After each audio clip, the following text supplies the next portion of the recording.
Hello, friends in Christ. I'm here today with Hal, who's recording this for our fourth installment of Brian's Table Talks. So, as I've mentioned before, when I drive to and from work, I've been listening to books lately. And last week, I finished listening to a book by astronaut Scott Kelly called Endurance.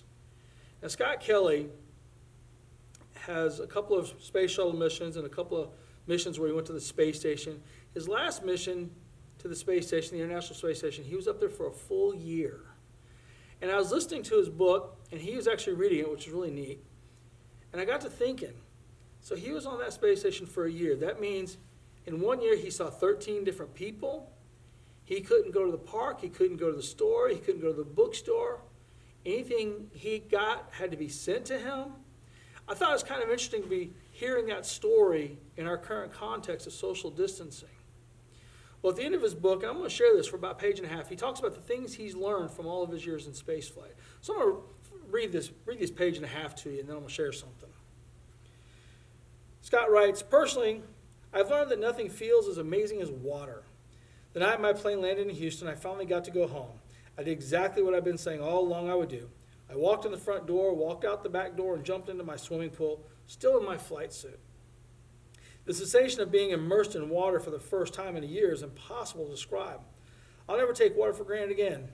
Misha says he feels the same way. Misha was his partner on the space station. "I've been assigned to a space flight or in training for one practically nonstop since 1999. It'll be an adjustment to no longer be planning my life this way.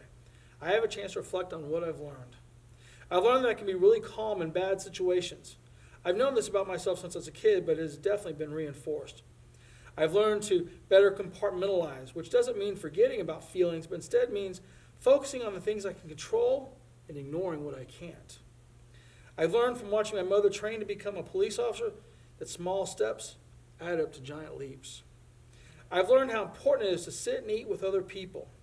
While I was in space, I saw on TV one day a scene of people sitting down to eat a meal together. The sight moved me with an unexpected yearning.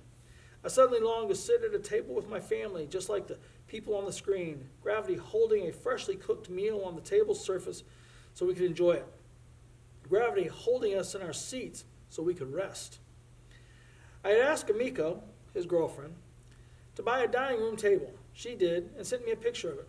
2 days after landing, I was sitting at the head of the new table. A beautiful meal by my friend Tillman had sent over, spread out on it. My family gathered around me. Amiko, Samantha, Charlotte, Mark, Gabby, Corbin, and my father. I could see them all without moving my head. It was just how I'd pictured it. At one point in the after-dinner conversation, Gabby pointed urgently to Mark, then me, back and forth, just pointing out that Mark and I were both making exactly the same gesture, our hands folded on top of our heads. I've learned what it means to be together with family again. I've learned that most problems aren't rocket science, but when they are rocket science, you should ask a rocket scientist.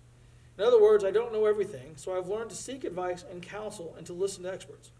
I've learned that an achievement that seems to have been accomplished by one person probably has hundreds, maybe even thousands, of people's minds and work behind it, and I've learned that it's a privilege to be the embodiment of that work. I've learned that Russian has more complex vocabulary for cursing than English does, and also a more complex vocabulary for friendship. I've learned that a year in space contains a lot of contradictions. A year away from someone you love both strains a relationship and strengthens it in new ways. I've learned that climbing into a rocket that may kill me is both a confrontation of mortality and an adventure that makes me feel more alive than anything else I've ever experienced. I've learned that this moment in American spaceflight is a crossroads where we can either renew our commitment to push farther out, to build on our successes, to keep doing harder and harder things, or else lower our sights and compromise our goals. I've learned that grass smells great and wind feels amazing and rain is a miracle. I will try to remember how magical these things are for the rest of my life. I've learned that my daughters are remarkable and incredibly resilient people, and that I have missed a piece of each of their lives that I can never get back. I've learned that following the news from space can make Earth seem like a swirl of chaos and conflict, and that seeing the environmental degradation caused by humans is heartbreaking. I've also learned that our planet is the most beautiful thing I've ever seen, and that we're lucky to have it. I've learned that voluntary spinal taps are not much fun. I've learned a new empathy for other people, including people I don't know and people I disagree with. I've started letting people know I appreciate them, which can sometimes freak them out at first. It's a bit out of character, but it's something I'm glad to have gained and hope to keep. Scott Kelly spent a year in space, and he learned all those things. Some of them are funny. Some of them, I think, apply to all of us. I think we can all learn to appreciate people.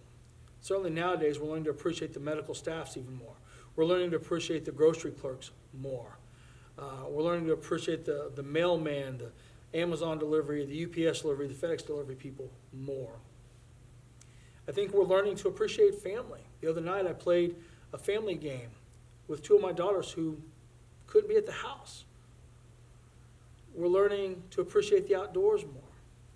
There's a lot of stress going on in the current environment with the social distancing and the virus. A lot of us are stuck at home or in very small worlds. I think there's also an opportunity here, an opportunity that we can take advantage and learn some things, to catch a breath and focus on what we do have control of. Opportunity to sit and be with our family and our loved ones that are living with us and appreciating their company. This time may seem stressful, and it certainly is, but I think there are still lessons, very valuable lessons about love and reaching out that we can learn, an appreciation for the things that we don't have today. And when we get them back, how much more important will they be? So as we're struggling with social distancing, with worries about the virus, maybe we should take a lesson from Scott Kelly's year in space. Let's appreciate what we do have and find value in it. Learn to love people for who they are, whether they agree with us or disagree with us. We're all in this together. My friends, may God bless you this day and all the days to come. I pray for your safety, I pray for your comfort, and I pray that one day we will hug and embrace again. Have a blessed day.